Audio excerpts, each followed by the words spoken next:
amigos televidentes, estamos aquí con su programa como siempre, Orientación Tributaria, hoy cargado de mucho contenido. Hoy tenemos un tema muy interesante y lo tenemos aquí con nuestro especialista, el señor Hernán Minier, catedrático universitario, economista, investigador, asesor nacional e internacional, una persona que siempre ha estado al tanto de todo, y es cómo afecta la deuda externa e interna en la recaudación del Estado Dominicano y su crecimiento en la República Dominicana, pero mucho más mejor en lo que respecta a lo que es la economía dominicana en diferentes vertientes. Ese es un tema muy importante y lo vamos a tratar aquí entre Isidro Santana, coproductor, Ramón Cuello, coproductor y coordinador, y Santiago García Jiménez, quien les habla a ustedes. Le tenemos muchas informaciones de primer orden, así que nos vamos a unos cortes comerciales y retornamos en breve.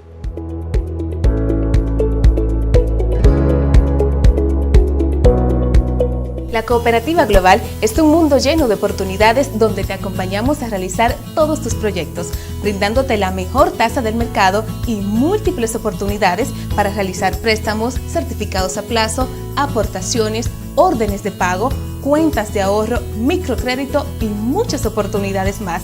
Ven y vive esta experiencia con nosotros. Coop Global, contigo siempre.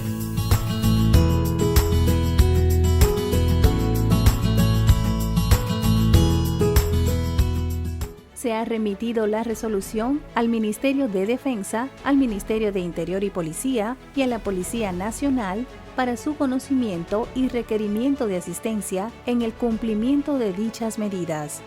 Mantener el distanciamiento físico y la protección personal es responsabilidad de todos y todas. Cuida tu salud y la de los demás.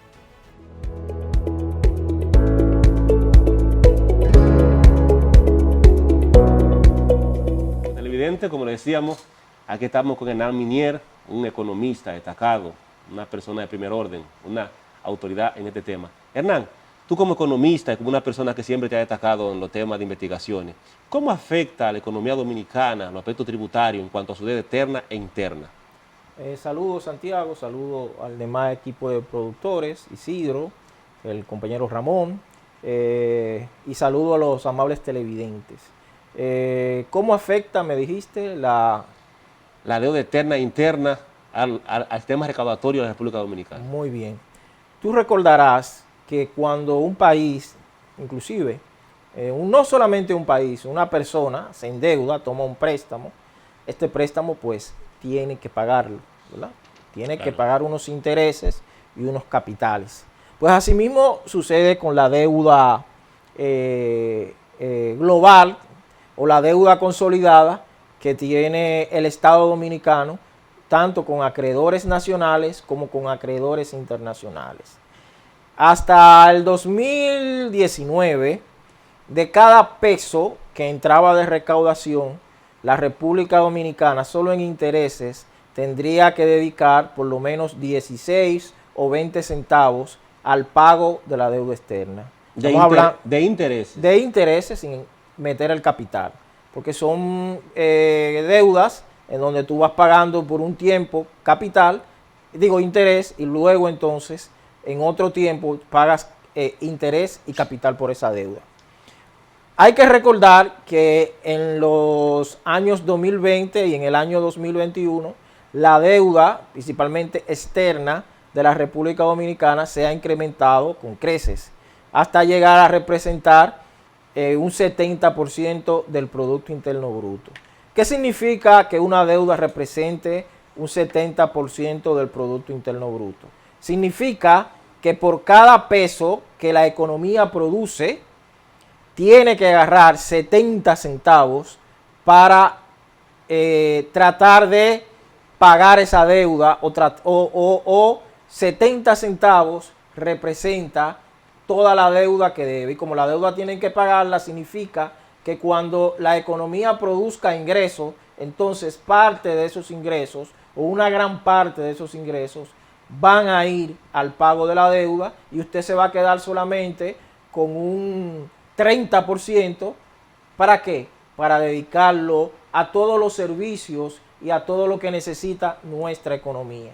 Traslade algo similar al Estado Dominicano, que si para el 2019 estaba de cada peso que recaudaba, tenía que dedicar 16 o 17 centavos para una deuda que ya tiene un coeficiente de un 70%, significa quizás que un cuarto, es decir, casi 25 centavos por cada peso recaudado, tiene que dedicar el Estado al pago de esa deuda. ¿Qué significa eso? Que solamente le quedan 75 centavos para honrar sus compromisos como Estado, para pagar sueldos y salarios, para hacer compras estatales, para dedicarlo al desarrollo económico y para dedicarlo a muchas cosas. Muchos de ustedes no me dirán, pero Hernán, y la entrada de los recursos de la deuda, entonces eso debe hacer que el Estado produzca más, porque si el Estado se endeudó para hacer puentes, hacer carreteras, hacer una serie de cosas, significa que el Estado es más grande y más productivo. Error, no ha sido así. La mayoría de los empréstitos que ha hecho el Estado se han ido en gasto corriente. ¿Qué es el gasto corriente? Es el gasto que se está dedicando pues a la compra al salario, a la compra de insumos, y otro de esa deuda ha ido ¿cómo se dice? Amortizar. A amortizar deudas que hemos hecho anteriormente. Es decir, que por un lado ha entrado ese dinero, pero por el otro ha tenido que salir porque se ha dedicado a pagar deuda. Eso significa que si yo debo una tarjeta de crédito y yo no tengo dinero con qué pagar, yo voy a otro banco y pido un préstamo, pago esa tarjeta de crédito, pero me queda tanto todavía la deuda de la tarjeta, porque solamente amorticé, como el nuevo préstamo como deuda que yo hice.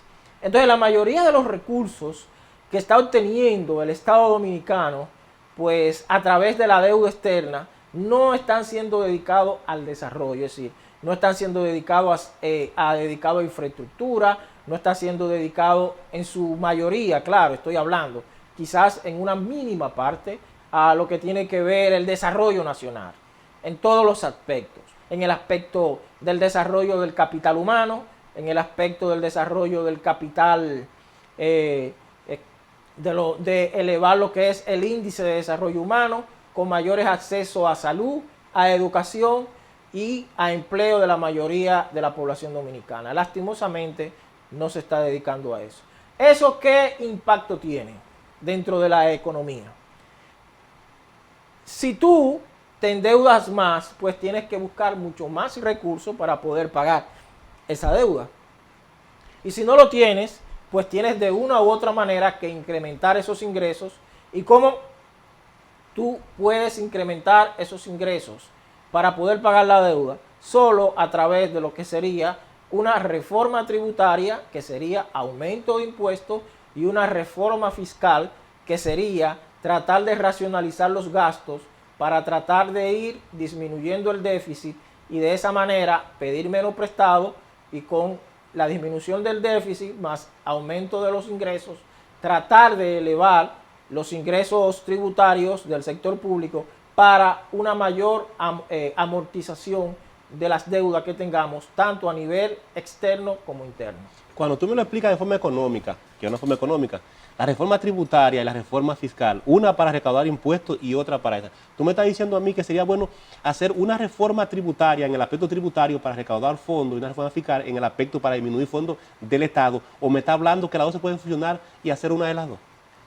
Bueno, lo fiscal implica lo tributario. Claro. Lo que sucede es decir, implica tributos. O sea, en términos económicos, así que nosotros lo vemos. Implica, ahora, ¿qué ha pasado en el país? Que muchas veces lo que se ha hecho es simple y llanamente una reforma tributaria. En el aspecto de modificar las tasas y porcentajes de impuestos que pagan el pueblo dominicano, las empresas. Okay. Ahora, yo te hablé de tributario y fiscal, no están completamente divorciados. Yo te estoy diciendo que simple y llanamente se aumentan los impuestos para tratar de elevar el ingreso tributario del gobierno. Ahora, cuando yo te digo no solamente debería ser aumento de impuestos, sino se debería hacer un aspecto mucho más global, que ya sería una reforma fiscal. ¿En qué sentido se puede entender entonces la reforma fiscal? Que si tú te ves la necesidad de aumentar impuestos, cosa que yo no comparto, pero es la receta que siempre le mandan a los gobiernos. Entonces, tú tienes, número uno, casi 300 mil millones de lo que le llaman gasto tributario. ¿Qué es el gasto tributario? Son todas esas exoneraciones que... O sea, el sacrificio fiscal, como se le llama. El sacrificio. Entonces tú deberías revisar eso. Eso entra en lo fiscal. ¿Por qué? Porque eso está emanado dentro de una ley. Claro. Es decir, el Estado no le está regalando, está haciendo ese sacrificio fiscal de entregar exoneraciones medalaganariamente. Hay leyes que así lo establecen, entonces hay que revisar esas leyes para tratar de racionalizar o tratar de disminuir ese gasto tributario. Pero hay un elemento todavía mucho más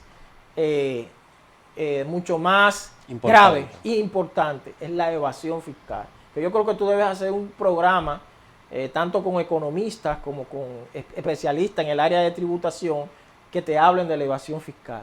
La evasión fiscal en este país, entre lo que es el ITEVIS y el impuesto sobre la renta, que es los impuestos que más recaudan, llega casi a los 900, casi es el presupuesto de la República. Y eso es una estimación muy, ¿qué te digo? Muy conservadora. Muy conservadora de hace años atrás. No sabemos si con el problema de la pandemia esa evasión fiscal todavía haya aumentado. Pero la última vez que se hicieron unos cálculos andaba por casi los 700 mil millones de pesos entre el ITEVIS y los impuestos sobre la renta. Eso hay que atacarlo. Eso hay que tratar de reducirlo. Y eso hay que tratar de crear mecanismos y normas que puedan ir reduciendo esa evasión fiscal. Entonces ya te das cuenta que no te estoy solamente hablando de aumento de impuestos que caería sobre lo que sería reforma tributaria, sino hay otros elementos también que abarcan no solamente lo tributario, sino lo fiscal en todos los sentidos. En ese sentido, licenciado Hernán Minier, ¿cuáles serían los componentes más adecuados donde el Estado debía tocar para poder resolver esos entuertos económicos y tributarios? Bueno, la evasión fiscal en este país es muy alta. Estamos hablando que sobrepasa casi el 30, el 60 y el 30% de lo que se debería recaudar. Yo considero que es urgente que el Estado Dominicano genere o busque especialistas internacionales, trate de hacer un estudio para ver qué estrategias en el corto y en el mediano plazo. No hablemos del largo plazo porque yo soy keynesianista. Para mí el largo plazo no existe. Estamos todos muertos. Sí, estamos todos muertos. Entonces yo siempre hablo del, ¿qué te digo? Del corto y mediano plazo. Además los gobiernos tienen 4 años. Tú después de 4 años no sabes si vas a volver o vas a seguir, o tu partido se va a quedar o tu partido se va a ir. Entonces trata de hacer cosas que te permitan poderlas resolver en el corto plazo de esos 4 años o 5 años. En ese tenor, licenciado, yo creo que se da un fenómeno que no debía ser que el Estado Dominicano hicieran planificación a corto y largo plazo, donde también las instituciones políticas hicieran una especie de simbiosis, donde cuando se hacen planificaciones, debe hacer una planificación no por un partido, sino una planificación estatal. Si yo como partido me voy, pero esa planificación que se hizo, el otro partido que venga debe montarse sobre esa planificación y que el Estado siga movilizándose y haciendo lo del lugar para que siga encarrilado por donde debía encarrilarse y producir el desarrollo que se necesita en el país. Completamente de acuerdo, Isidro. Pero ¿qué sucede? Quizás en Asia, donde se ha utilizado mucho ese mecanismo de pactos globales por la productividad y el desarrollo, y simple y llanamente Taiwán es un ejemplo muy bueno de ese consenso que hay entre las diferentes corrientes partidarias. Pongo el caso de Taiwán porque lo conozco, y se dedicaron todos a echar ese país hacia adelante. Es decir, si mañana tú pierdes, hay una línea de trabajo ya definida, tú debes de seguir esa línea de trabajo. Claro, tú la evalúas, ves que está saliendo bien, que está saliendo mal, pero no te sales de ella, ¿verdad? Sigues montada en ella. ¿Por qué? Porque hay que desarrollarnos y esta es la mejor manera de desarrollarnos. Los taiwaneses, los asiáticos, la gente de Singapur, pues son las mejores experiencias que tenemos en eso. Pero ¿qué sucede? Aquí tenemos un pacto educativo que a medias se está pues desarrollando. Queremos hacer otro pacto fiscal que para mí lo que busca es aumento de impuestos, y yo considero que deberíamos hacer un pacto por la productividad y el desarrollo económico de la República Dominicana, que abarque muchísimos aspectos, tanto productivos, sociales, de acceso, como de desarrollo humano. Ese gran pacto por la productividad y el desarrollo económico debe ser pues un consenso de todos los sectores de la vida nacional. Estamos hablando de los partidos políticos, estamos hablando de las ONG, estamos hablando de los gremios, no solamente de economistas, de todos los gremios profesionales, estamos hablando de las universidades, estamos hablando de los sindicatos, inclusive representantes de los barrios y de las comunidades y de las provincias deberían conformar ese gran pacto. Y durar un mes o 2 meses sentados tirando líneas de trabajo y tirando líneas estratégicas, y de ahí sacar lo que tú quieres. Ahora, ¿qué me garantiza de que eso, cuando hay un cambio de gobierno, se vaya a cumplir a cabalidad? Eso nadie, por lo menos en este país, nadie lo garantiza. Entonces, yo estoy de acuerdo con ese pacto, porque tendríamos por lo menos una línea de trabajo ya definida, pero necesitamos compromisos reales de los partidos políticos, más que en todo, de que si mañana X partido sale del poder o del gobierno y entra otro X partido, va a continuar con esa línea de trabajo y simple y llanamente no la va a meter en una gaveta y va a hacer lo que le dé la gana o lo que él considere que deba hacer. Licenciado, nosotros tenemos buenas intenciones como dominicanos, pero tenemos que reconocer el conjunto de patologías culturales, los intereses de los grupos económicos y de los partidos políticos, que tienden a crear ciertos atavismos para tratar de impedir que se desarrolle todo lo que puede ser de bienestar. Entonces, un consenso, y usted dice los partidos políticos como actores, pero el problema nuestro, con la decadencia que tiene el sistema de partidos políticos, es que ya no vemos a los partidos políticos como instituciones de incidencia, sino simplemente como grupos corporativos. Entonces, donde hay grupos corporativos, lo que hay es simplemente intereses, y los intereses impiden la realización de un pacto. Es casi imposible en estas circunstancias. Bueno, eso es una realidad, esa es la otra cara de la moneda de lo que hablaba Isidro. Entiendo que Isidro, cuando me oyó hablar a mí de corto y mediano plazo, él dijo, óyeme, pero así no vamos a llegar a un desarrollo sostenible del país. Necesitamos hablar del largo plazo. Entonces, de acuerdo a lo que entendí del compañero Isidro, bueno, pero para llegar a ese largo plazo necesitamos crear ese consenso, necesitamos crear ese acuerdo nacional para el desarrollo. Entonces, la otra cara de la moneda es, por eso yo hablé del corto plazo, de los 4 años que te dan la Constitución para que tú gobiernes y para que tú trabajes. Entonces, la otra cara de la moneda la ha puesto usted, Ramón, porque usted dice, bueno, lo que sucede es que el actor principal, porque yo no voy al gobierno, yo no tengo partido, ni ustedes tampoco podemos pertenecer a un partido. Los que llegan al poder, inclusive, porque hasta han creado sus leyes para que solamente partidos políticos reconocidos, es decir, ni siquiera movimientos políticos, sean los que puedan inscribir candidaturas presidenciales, y son los únicos que pueden, hasta el momento, de acuerdo a la legislación, ser es decir, el actor principal aquí son los partidos políticos, y usted lo ha reconocido, pero ese actor principal, que son los partidos políticos, para crear ese consenso que necesitamos, se ha convertido de una organización política que debe de alcanzar el poder para lograr los objetivos de desarrollo nacional, se han convertido a corporaciones cuasi empresariales que muchas veces llegan al poder, pero para crear quizás determinados focos de negocios a través del Estado que beneficien a determinados grupos empresariales. Y se olvidan por completo del desarrollo. Tomando eso en cuenta que usted acaba de decir, Ramón, es que yo estoy hablando de que todos los gobiernos deben de tratar de crear estrategias en el corto y mediano plazo.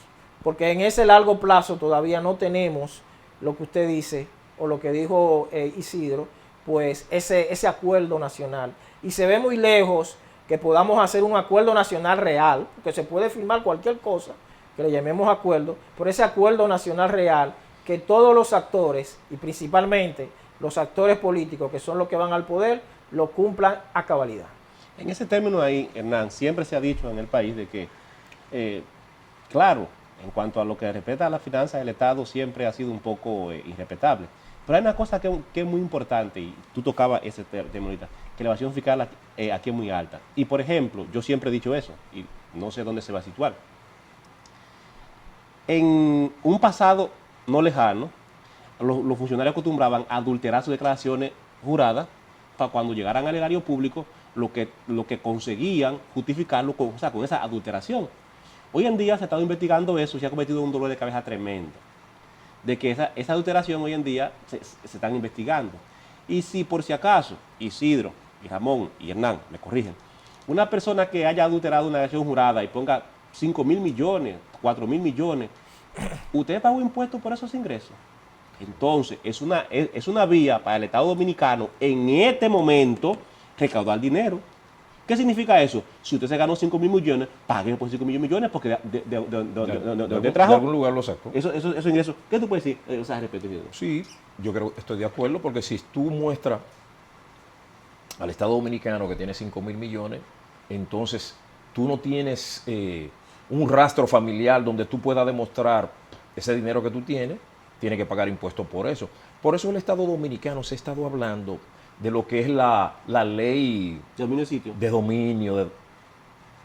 Entonces nadie quiere esa ley, porque si esa ley se aprueba, hay muchas economías o muchos teneres, por decir en el hablar popular, que no podrían demostrar los bienes que tienen. Entonces, eso está ¿qué te digo?, en bambalina, en ese sentido. Porque la gran mayoría, muchos no van a poder demostrar muchos de los bienes que tienen. Pero si yo mantengo la ley, como tú dices, en bambalina, entonces es una extorsión que estoy causando. Bueno, porque tú no me pagas a mí por lo que tú tienes y yo tampoco a ti te voy a perseguir. Ahí viene lo que dice Hernán, sí. Viene el pago subterráneo, o sea, evasión. Entonces, mándame tu declaración jurada, vamos a hacer el expertise correspondiente a lo que corresponde impositivo, a ver cuánto tú vas a pagarme. Debía ser así, pero diferentes actores, lo que vienen, lo que pasaron, lo que llegan, entonces ese tipo de ley le afecta frontalmente. Entonces, si es una ley que me afecta frontalmente, entonces yo no voy a, como dicen popularmente, a ponerme el cuchillo. Se supone que está para la firma, esa ley fue aprobada y se mandó al Poder Ejecutivo, y esa ley hasta el día de hoy no ha salido. Esa ley tiene creo, aproximadamente de 7 u 8 años que está rondando en el Congreso como un gran fantasma. rondando, pero que nadie quiere afrontarlo. Bueno, Señores, yo mismo soy de la idea, no conozco la ley, no le puedo opinar sobre la ley. La ley de extinción de dominio. Yo tengo mis reservas con la ley, porque puede ser una arma de doble filo. Sí. Política. Porque no? imagínese que usted, pues bueno, usted tenga fondos fraudulentos o haya obtenido fondos fraudulentos, la ley está en la obligación de quitarle esos bienes que usted tiene. Pero puede usar también un elemento político, ¿entiende? De crear expedientes para que luego a determinadas personas también se le pueda quitar fondos sin tener la necesidad de estar por debajo de la ley. Entonces yo entiendo que esa ley de extinción de dominio. De extinción de dominio, que lo que hace es como que embarga bienes y servicios. Decomisa bienes y servicios, bienes a personas que no puedan demostrar de cómo lo sacaron, la procedencia. Ajá. Es una ley muy judicial, ¿me entiendes? Claro. No es la ley muy civil, es muy judicial, claro. Es muy judicializada, entiéndola así. Me gustaría conocerla, me gustaría leerla, porque lo que yo veo puede ser que esté violando algunos términos de propiedad privada en la República Dominicana, y vivimos en un sistema capitalista de propiedad privada. Puede ayudar a combatir el fraude, ¿verdad? Pero también puede ser, en ese sentido, de que a mí me embarguen lo que yo tengo simple y llanamente, no por problemas De evasión fiscal. de evasión o de que yo soy algún lavador, sino de que hay un problema político o a alguien yo le caí mal y tiene un mecanismo legal que puede usar o que puede manipular y afectarme a mí. Si está blindada la ley en ese aspecto, que yo creo que ustedes la conocen, bueno, pues si me pueden dar opinión, si está brindada la ley en ese aspecto, pues amén. Si no está brindada a lo completo, pues habría que revisar. Mira, Hernán, yo voy a decir algo referentemente a esto porque nosotros no somos un programa apolítico, pero partidista, sino porque hay política económica y ese tipo de cosas. La ley es tal como tú lo dices. La ley es completamente peligrosa. ¿Por qué? Porque el Estado la puede usar para lo que quiera. Ahora bien, y debemos hablar claramente. ¿Tú te imaginas esos ratones que están en el Congreso, que llegan sin nada? Diputados que llegan ahí sin nada. Esos diputados, cuando llegan a este diputado, desde que llegan ahí se les mete a la mente que son multimillonarios. Multimillonarios. Así es. Entonces un diputado, no sé cómo, consigue, como muchísimos han salido de ahí, con fortunas incalculables. Y tú te imaginas que vayan a perseguirlo. Es el primero que dice, no, deja esa ley ahí, de esa ley ahí, de esa ley. ¿Por qué? Porque yo tengo intenciones de yo tener dinero. Porque el Congreso aquí está lleno de ratones y diputados con muchísimo dinero que no saben qué van a hacer con ellos. Eso aquí se sabe. Aquí hay fortunas oscuras que no se saben de dónde provienen. Fortunas que no tienen base impositiva. Fortunas que son dudosas, pero son fortunas. Ahora bien, nadie quiere que le vigilen su fortuna. Entonces, esa ley puede hacer que, en primer lugar, sea para perseguir personas en el ámbito político o sea para perseguir personas en el ámbito judicial. Entonces, esa ley debe venir blindada y bien sana, como dice Hernán. Claro que somos economistas y hablamos en términos económicos. Tiene que venir blindada, que se afecte únicamente los bienes aquellos de procedencia dudosa y que no hayan tributado a nivel nacional. Amigos televidentes, retornamos en unos momentos con nuestro tema que estamos tratando aquí en la Dirección Tributaria. Nos vamos a unos cortes comerciales por compromiso con nuestros amigos televidentes.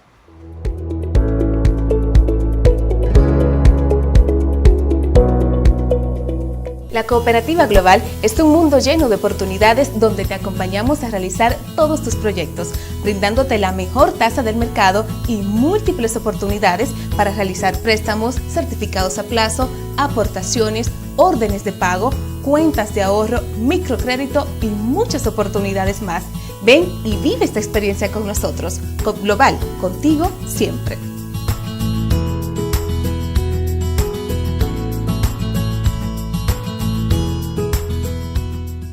Cuidando la salud de los dominicanos y las dominicanas. Para reducir el riesgo de contagio del COVID-19, el Ministerio de Salud Pública, mediante la resolución 000016-2020, dispone el uso obligatorio de mascarillas en lugares públicos y privados de uso colectivo, como medida para controlar la propagación del virus en la República Dominicana. Las personas que incumplan con la medida podrán ser sancionadas con multas que oscilen entre 1 y 10 salarios mínimos. Se ha remitido la resolución al Ministerio de Defensa, al Ministerio de Interior y Policía y a la Policía Nacional para su conocimiento y requerimiento de asistencia en el cumplimiento de dichas medidas. Mantener el distanciamiento físico y la protección personal es responsabilidad de todos y todas. Cuida tu salud y la de los demás.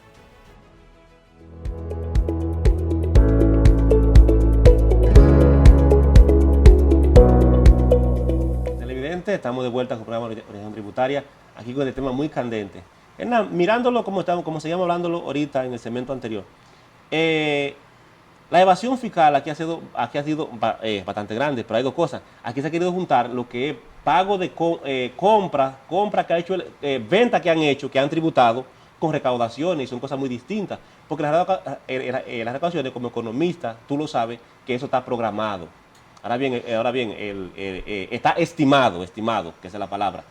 Y una cosa es lo recaudado y otra cosa es lo estimado. Ahora bien, si viene una empresa privada, como ha pasado aquí, en un futuro no muy lejano, llámese que se venda Verizon, llámese que se venda Orange, esos son unos impuestos que llegan al Estado que no se esperan, o llámese que se venda la Barrigor o que se le haga un aumento. En gobiernos anteriores hubo recaudaciones que dicen un boom que subieron, pero fueron ventas que se hicieron. Entonces, en el aspecto de esa venta que se llegaron a hacer, no se debe cuantificar que las recaudaciones aquí están bastante altas, porque fueron programadas y fueron dichas, sino de que hubo una venta. Entonces, por eso las recaudaciones en el país, lo que tú dices, el nivel de evasión tuvo cierta desventaja. Y aquí han visto muchas cosas que han desaparecido. Por ejemplo, y hay que mencionarlo, el galón de gasolina en Haití es más barato que en República Dominicana. ¿Y por qué? Ahora, la pregunta mía es la siguiente. ¿Tú estás de acuerdo que a los productos de la canasta básica, que se le puso unos impuestos transitorios, y a la gasolina, que fuera un impuesto transitorio, se le quitara? Por lo menos la gasolina sí, porque hay una duplicidad de impuestos. Yo estuve analizando la fórmula, no recuerdo ahora en qué. Y paga, creo que ITEVIS en tres... en tres escalones diferentes. En unos aspectos. Creo que cuando entra aquí paga un ITEVIS. Creo que cuando va a la estación de gasolina paga otro ITEVIS, después paga otro impuesto. Entonces debería solamente unificarse solo una tasa impositiva en ese aspecto. Creo que hay una duplicidad, una duplicidad bien amplia en la parte impositiva que tiene el costo de galón de gasolina. Penalizado. Y eso hay que analizarlo. Yo tengo la fórmula, lo que pasa es que no la traje, debería claro. Cuando otro día que tú me invites a tu programa, pues vengo con la fórmula bien detallada y te hago ver desde mi punto de vista a dónde prácticamente ese impuesto está prácticamente duplicado. Tiene muchos impuestos la gasolina y recordemos que es un bien sensible. Claro. ¿Por qué? Porque es decir, mira qué es lo que está pasando ahora. Dice el gobierno que la gasolina está subiendo, ¿verdad? Y que ellos están absorbiendo parte de ese aumento, pero dice que se le van 300, 400, 500 millones en eso, en tratar de subsidiar el combustible, porque lo están subsidiando de acuerdo a lo que el gobierno nos dice. Y no lo veo mal, no lo veo bien, pero entonces, ¿de qué te sirve recaudar para entonces, en vez de utilizar ese dinero, esos 500, 600 millones, en comprar más vacunas, en comprar más, en equipar hospitales, en dar por lo menos más tarjetas de solidaridad? Lo tienes que dedicar a un producto que se vende solo, ¿verdad? Como la gasolina se vende solo. La gasolina no hay ni siquiera que promocionarla, ¿verdad? Entonces trata de poner un impuesto que haga que la gasolina no llegue tan cara al consumidor y de esa manera entonces se te libera de ese subsidio. Y esos 600, 700 millones tú lo puedes dedicar pues a servicios públicos. Algo a tomar en cuenta, muy importante, es lo siguiente.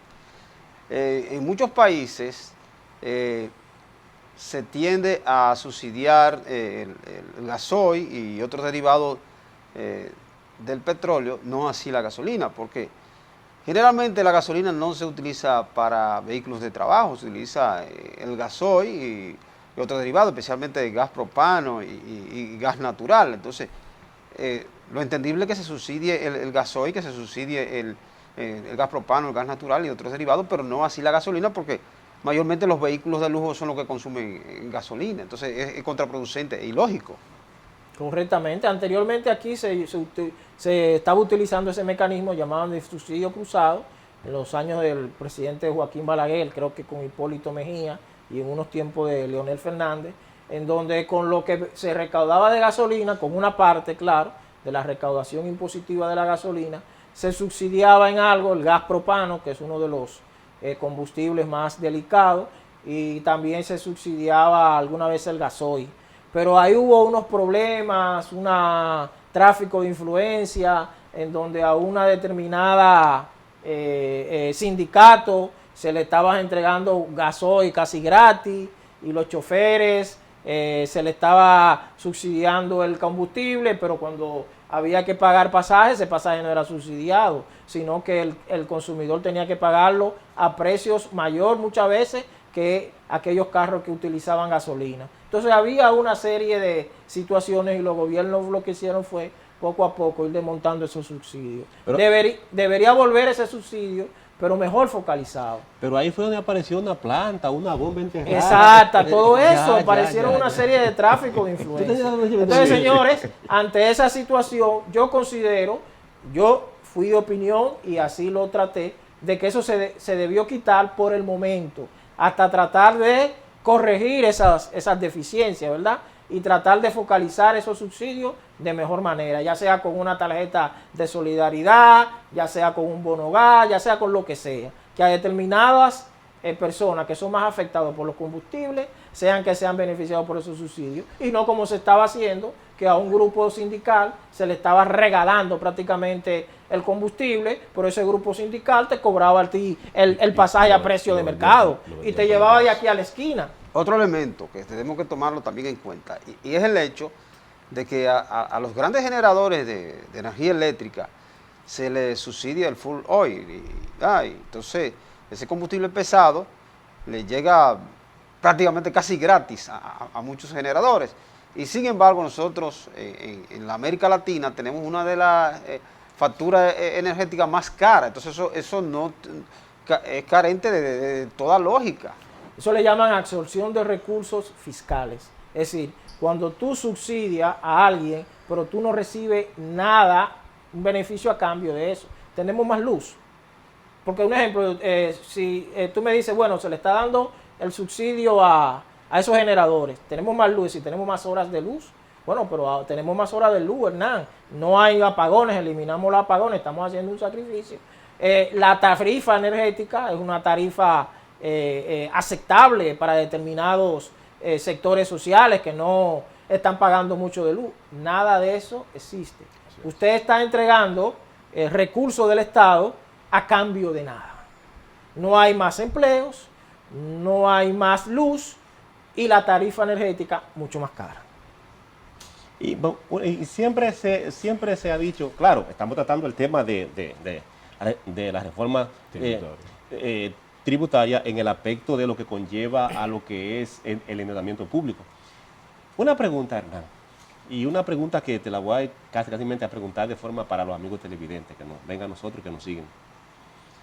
La pregunta es, en la época de la pandemia se han tirado muchos tiros fuertes, pero tiros buenos que han sido de préstamos, empréstito. Danilo se llevó casi 5.000 millones en lo que llevó ahí. Ese dinero es un dinero que es sagrado porque el Estado está en estado de pandemia y por lo menos casi está, que son leyes especiales. ¿En cuánto ha ascendido la deuda en los últimos 2 años? Se habla de 12.000 millones de pesos.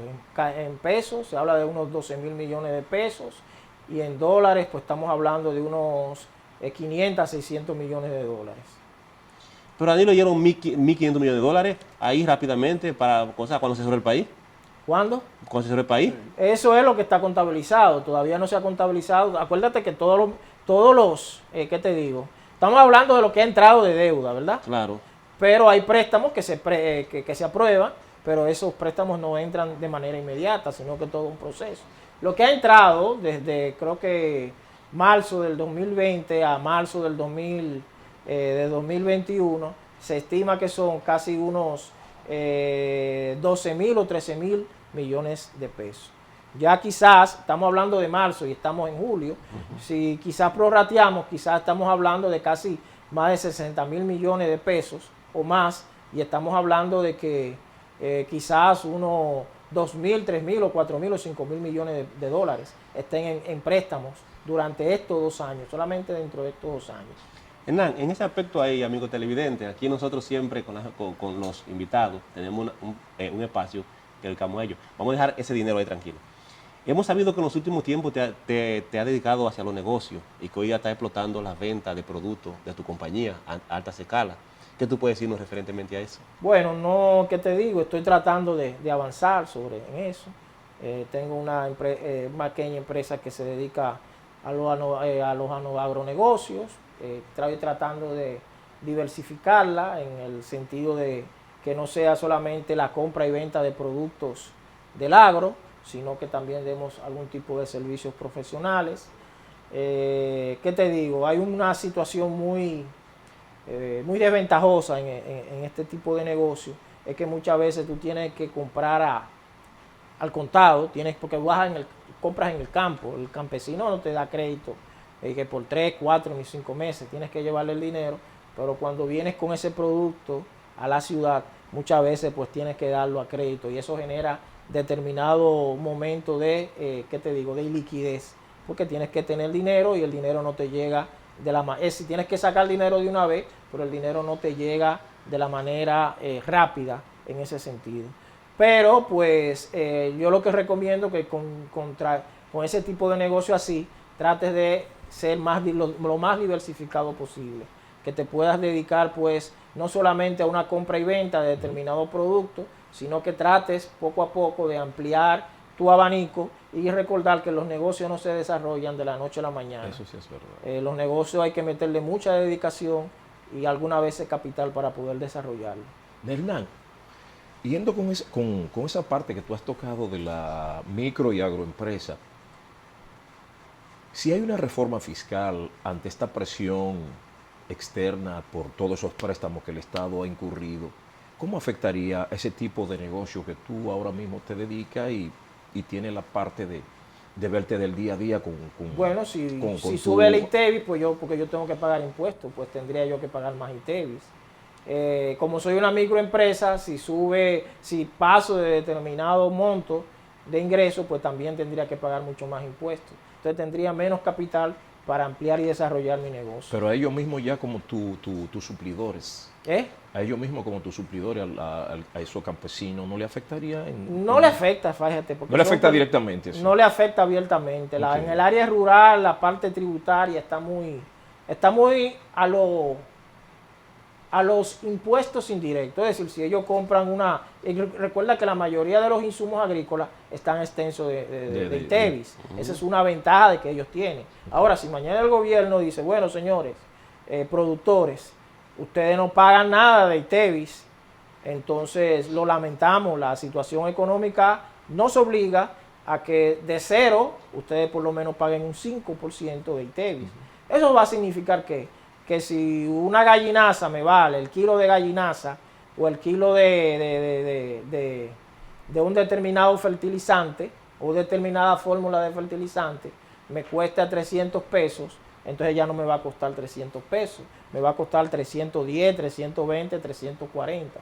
Entonces eso puede ocurrir que cuando mis costos aumenten, yo no quiera vender al mismo precio que vendía antes. Entonces va a haber ahí un tiri y jala. ¿Por qué? Porque la economía campesina, los precios varían. Y los precios varían muchas veces en función de la oferta de productos que haya.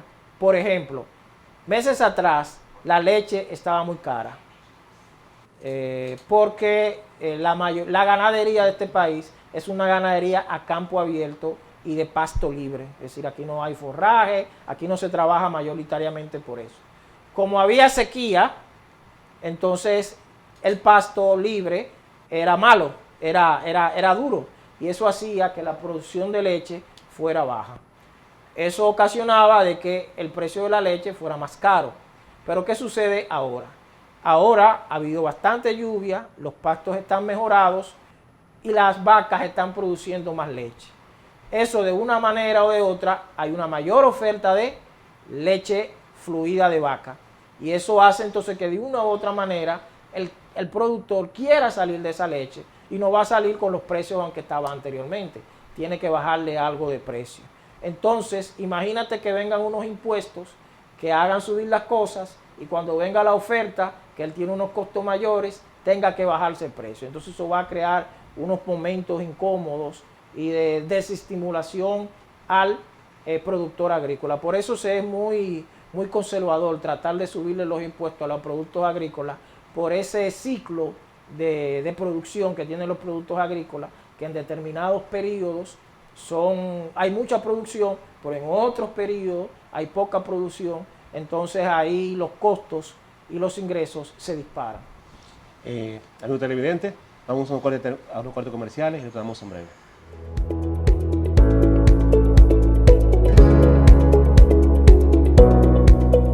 Cuidando la salud de los dominicanos y las dominicanas. Para reducir el riesgo de contagio del COVID-19, el Ministerio de Salud Pública, mediante la resolución 000016-2020, dispone el uso obligatorio de mascarillas en lugares públicos y privados de uso colectivo, como medida para controlar la propagación del virus en la República Dominicana.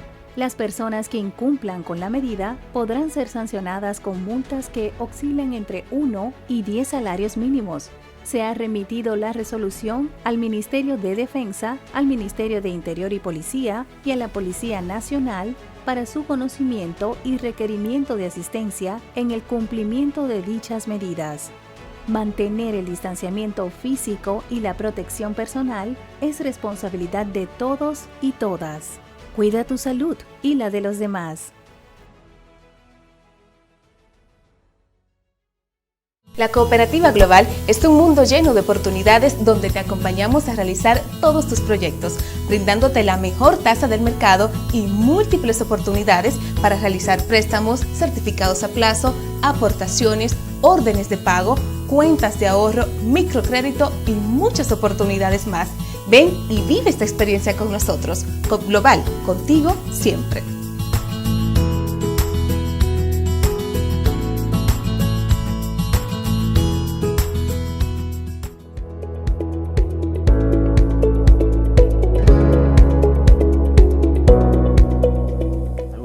Estamos de vuelta con el programa Orientación Tributaria, aquí siempre con temas candentes con el licenciado Hernán Minier. Y para eso nosotros vamos a seguir conversando sobre diferentes tópicos. Licenciado, me preocupa el hecho de que con el endeudamiento, usted muy bien dijo que los fondos no se canalizan inmediatamente, porque hemos estado estudiando que hay una serie de intríngulis a nivel de los organismos internacionales. Entonces, de repente nosotros nos encontramos que en el presente periodo de gobierno se han aprobado casi 12.000 millones de dólares en préstamos, pero usted dice, bueno, no ha entrado toda esa cantidad.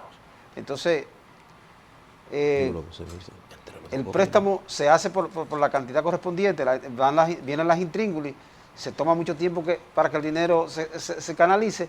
Entonces, esa deuda tiene un tiempo para amortizarla, ¿verdad? Para pagar los intereses y luego el capital. Entonces, denos una explicación al respecto.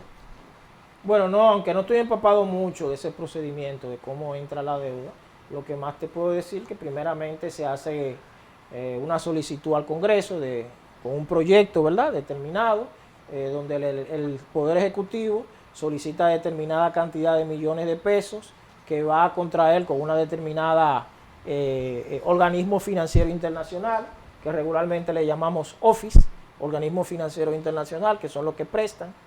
Eso va al Congreso, eso se aprueba en el Congreso, y luego de que se apruebe en el Congreso es firmado por el Poder Ejecutivo y va al Departamento de Deudas del Ministerio de Hacienda.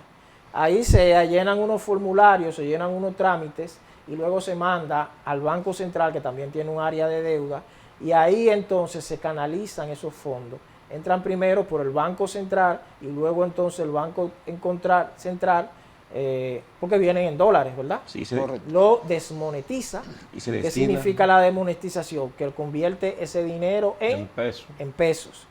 Y en función de las necesidades del Estado, va liberando, ¿verdad? Como dicen en el argot financiero de nosotros, va otorgando visas, es decir, va liberando determinados fondos ya desmonetizados hacia el Ministerio de Hacienda y Presupuesto y Tesorería, y ellos se encargan entonces de canalizar esos fondos de acuerdo a sus necesidades.